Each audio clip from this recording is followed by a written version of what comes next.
Hello YouTube and welcome back all of you amazing Robloxians tuning in back into Stream Time, where we keep you posted with all of the latest Roblox news and updates every week. In today's video, we're going to be taking a look as to why pay-to-win games on Roblox are terrible for the community, along with all of the details too. It's going to be pretty wild, so before we get started, make sure to smash that like button and subscribe to the channel too, and without any more interruptions, let's just go ahead and dive straight into it.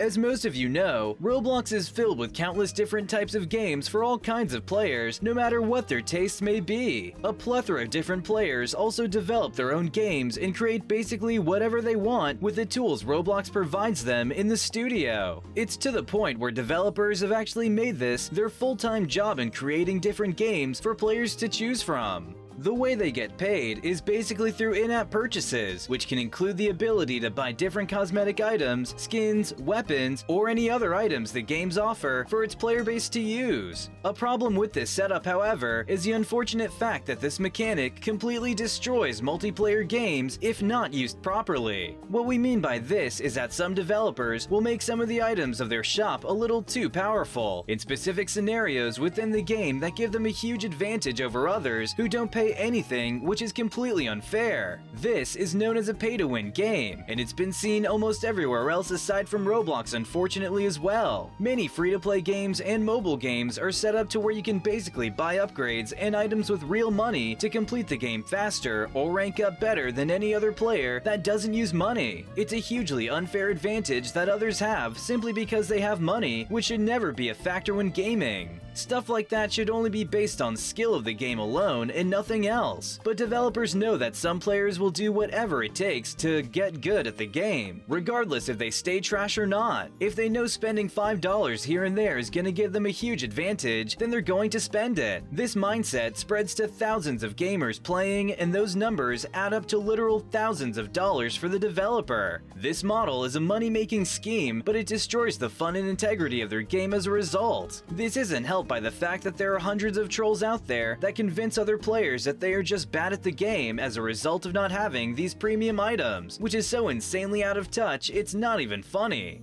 The correct way that developers should go about adding in-game purchases to their games is to first design their game in a way that every single player can complete the game without any additional items or purchases, entirely free from start to finish. Of course, it's a different story if the game itself had a price to begin with, but for free ones, this should always be the case. Then, the developer can add a store that only holds cosmetic items and accessories that players can willingly choose to buy that won't affect the outcome of their gameplay experience in terms of progression. They can include different weapons and abilities that are already on par with some of the ones included in the base game to limit any unfair advantages between players. This also varies heavily on whether it's meant to be played single player or multiplayer, but being on Roblox, it's most likely always going to offer a multiplayer experience, and you most certainly don't want anyone to buy their way to victory because that's just a scummy way to do things. If more devs can take steps to not actively be thinking about how much money they want to milk from gamers and just focus on the experience that the game offers first, the community would be much better off in terms of enjoyment and fun that everyone can have.